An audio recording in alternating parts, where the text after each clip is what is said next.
Hey, everybody. Hi. Welcome to another week of Fireside.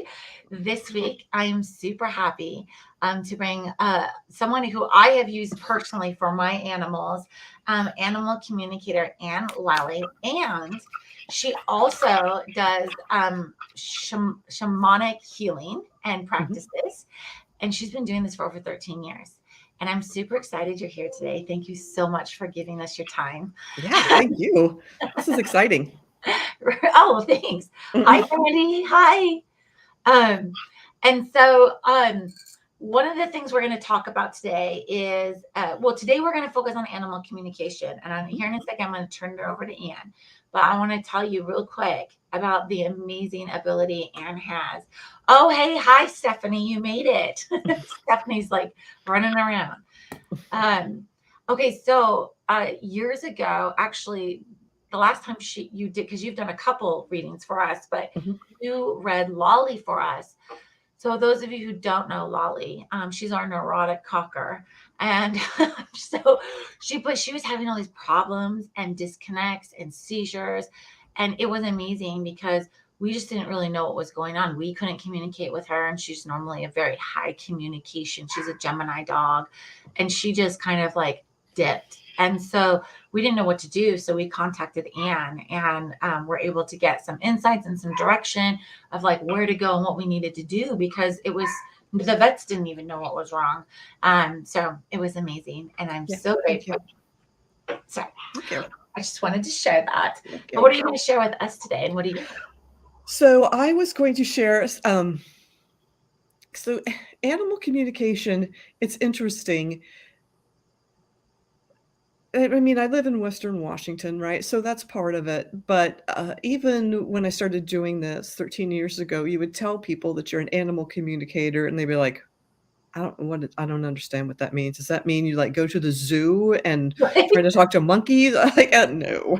You know, I can talk to your animal telepathically. And they were like, yeah, I don't think that's a thing, right?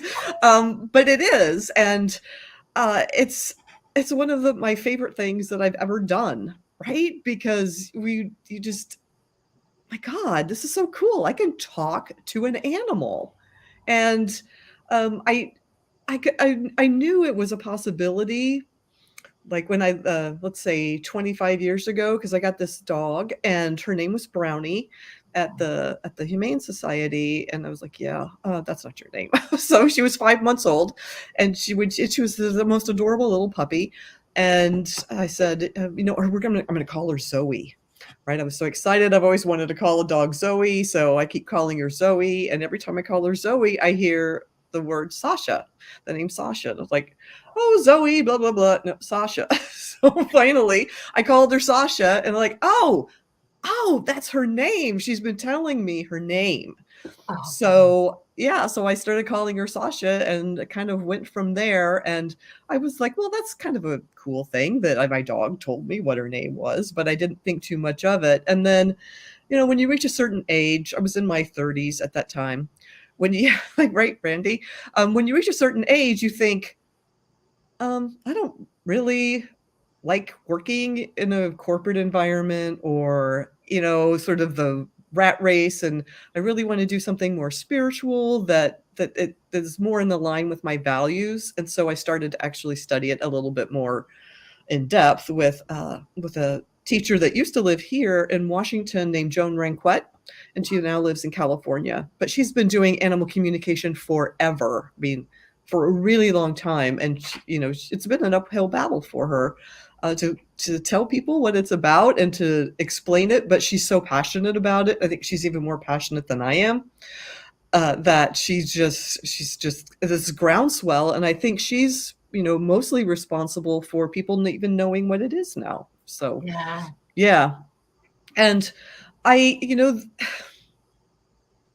the thing that I love most about animal communication is helping people solve their problems that they have with their animals. So I had a friend whose dog was it was a new dog, it was 2 years old, and the dog's uh, uh, people had either died or gotten too Um, old to care for her. oh, And so my friend took her, and the dog was 2 years old. She was like a Scottie, and she was digging all the time. And my friend called me and she was like, what I can't, I don't want my yard full of holes. What can you do? Right. And so, right. So I talked to the dog, and she just really had a lot of anxiety. So it was basically a two-pronged approach, right? I talked to the dog and I told her that this person was, this was her forever home and that she wasn't going anywhere. This person loved her, and, reminded her that she loved this person. And I asked her if she did, and she did. And then the other prong was to do some emotional freedom technique or tapping on the dog to, like, kind of take down the anxiety, but to also shift the behavior into something that she might want to do and that my friend needed help with. So because my friend lives in Seattle, I was like, what would you like this dog to do rather than dig? And she's like, rat patrol. I'm like, awesome. So I asked a Scottie, right? Would you like to do rat patrol? Like, yes. So That I we, can. yeah. So we tapped on rat patrol, we're not going to do this anymore. This is fun, and I don't need to be anxious anymore. And now we're going to, what the job that I really need to do is to be on rat patrol. And so, every once in a while, my friend will call me and she'll say, still on rat patrol, just lays out in the backyard on it's a small dog, right? So she's got this stump. The dog lays on top of the stump watching for rats, right? And is just happy as a clam. Oh, I love it. I love Yeah. it. Yeah. It's real. Yeah. Like I said, that's the thing that just really makes it all worthwhile for me, is to be able to help both the people and their dogs so that their lives are happier together. Right. Right. Well, I know that's what you did for us. I Yeah. mean, when Good. we contacted you, I think you've helped us with an animal that was no longer with us. Okay. Because we did I mean, it hadn't died. It was the cat, for the girls. And then a couple other dogs. Like you've helped us with so many things, from like passing to health to behavior. Um, it taught us a lot too. Yeah. Like because since we saw you, I mean, our whole dog pack has changed. We still have Lolly, but we have 3 other new dogs, Mhm. and it changed the way we interacted with them so much, just by how you taught us and how you explained everything to us. So it ended up being like the most beneficial for our family, because they're so happy, and Yeah. we could not be. I mean, I shouldn't say we couldn't, but I mean, gosh, do you want to go through all the pains and trials of figuring it out, or just call you and be Yeah. like, "You're done, fixed." Yeah. That's right. It's a half an hour usually. Yeah, Yeah. Yeah. yeah. Yeah, it was always so quick and problem solved, and it was great. Yeah. So Yeah. yeah, I love it. I love Yeah. it. I do too. I think that's awesome. So, oh, go ahead. Sorry. No, I was gonna say, so one of the questions you had asked me earlier was like, when should you call an animal communicator, right? So if you bring in another animal into the home and it's not going well, you could call then. I had one person call me because something had shifted emotionally in their house, and the cat would not come out of the bathroom.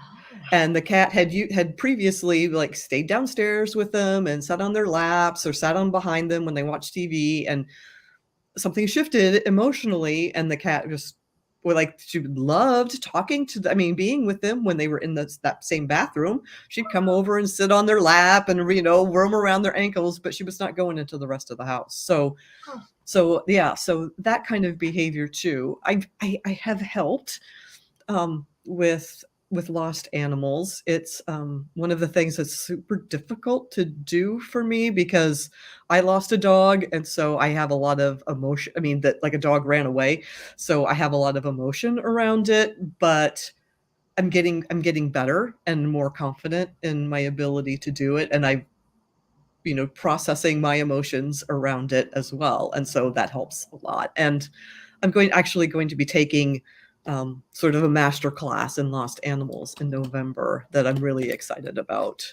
because I yeah, read this. I feel like this is one of my callings, but it's also highly charged and emotional because people are frantic, And then I start to like, because I'm an empath, right? I start to like pick up on that franticness, and I'm already frantic and now they're frantic. And so I'm frantic about them being frantic. So it's just kind of this woo.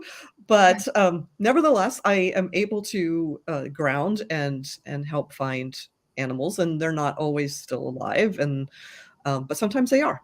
And so yeah, Yeah. it's really nice to be able to do that. Yeah. What about the medical side?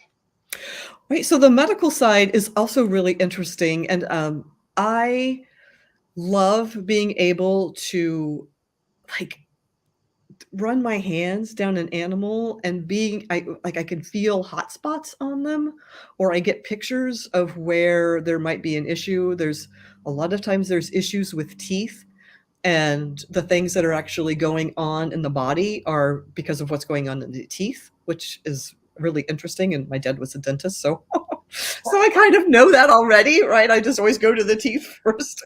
Um, but just being able to do some, so I do this energy healing technique called bioscalar wave, and it basically goes to a single point and then like creates a perfect healthy cell, and then you spread it out throughout the animal, and it can really shift things a lot. It can change blood numbers, it just it's a really powerful healing technique. And in fact, a friend of mine and I won't sort of pop the lid on this quite yet, but we did a pilot for an animal healing space, Okay. essentially, and we like had some test people who were willing to let us work with their animals, and we sent them healing for about 6 weeks. And so far we've been kind of surveying them over time, and whatever healings they had, for the most part, stayed. Yeah. That's awesome. So that's really exciting to me. Yeah, that's awesome. You need that. Right, Brandy? Oh. That's awesome. Yeah. That's so cool. When are you going to be done with the study? So right, we're done with the pilot, and now we're trying to figure out what the business end of it looks like. So we're interviewing people that kind of do similar things to see Okay, how we can organize it as a business. that's awesome. Yeah, I because when I love came up with it, I was like, "Oh, we'll just have people donate to us and whatever." I was like, "No, that's not how it works. You need to actually make it a business, honey." So that's what I'm You're working like, on oh. now. Yeah, I know exactly, right? I so understand that. There were so many times I'm like, I'm not doing that. I'm not doing that. And now Yeah, here I am doing it. exactly. So I'm like, Yeah. okay, the business. All right, all right. Well, it, I don't want to cut you off, but I was going to suggest we go backstage. Did you have Okay. anything you wanted to add? I did. I didn't. No, Okay. that's the exciting things I have to talk about for this period. Yeah, right. And now when we go backstage, Anne is going to do an amazing meditation for us to connect with our animals. Was that right? Past animals, Yeah. if people are open to that. Okay. Yeah. Yeah. So we will go backstage and we're going to do something amazing. Yeah. And if you would like to seek Anne's services, I'm gonna, as usual, there'll be a link that in down for you to contact her, but you can also contact her at her website that is Heart Walkers. No. Wait, Use an Heart ancient Walk conversation. Ceremonies. Yeah. Or use an ancient conversation. That one works better. Ancient Conversation. An ancient conversation. It's at the bottom Oh, of my screen. yeah. Yeah, Okay. that one has everything. The other one is just basically the heart walks. Oh, okay. Interesting. Okay. Yeah. Um, sorry. I'm a Gemini North Node. Right, right. This is why we get along. Um, as I'm like typing all this in, I'm like, okay. All right, so what we'll do is we'll go ahead and go backstage. I'll put Anne's information in here. She has her website. She also has Facebook, but she can set you up with an appointment. And here soon, we will be releasing a class from Anne teaching us how to do this. And I'm Yes, super excited. Thank you I so know. much. Oh, yes, thank you. I'm very excited. Me too. Okay. All right, everyone. All of you who are on Fireside and Spiritual Pathfinders, let's go ahead and go backstage in your Zoom link, and I will see you shortly.